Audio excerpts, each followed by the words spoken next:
আব্বাদের গান আব্বাদের কি করে? ও আল্লাহদের গালা মরি আছে এটা পুড়ে গেছে যাই হোক তাই যে ডাব তো ভাই আছে এই যে খাই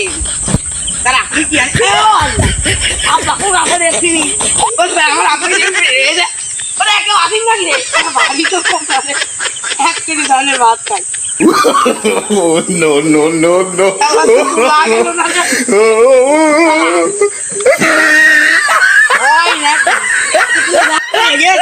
মুখে দিলে এই গ্রামের খাল বিল সব লোড হয়ে যায় আর গান গাইলে ওই পাখি পাখি পায়খানাতে বেরিয়ে আসে আর যদি ভাষণ দেয় গ্রামের লোক একটাও থাকে না এক মন তালে ভাত খাই কি বলা হইল গো ও আব্বা পামা ভাঙিয়েছে গলা দেখতে তো গুজো হয়ে গেছে ও আল্লাহ একেবারে গুজো হয়ে গেছে হাতে তো লেলে বেরি হয়ে গিয়ে মই গিয়েছে ওরে এখন আর কি গান গাবে আরে বাকি আমার গান গাইতে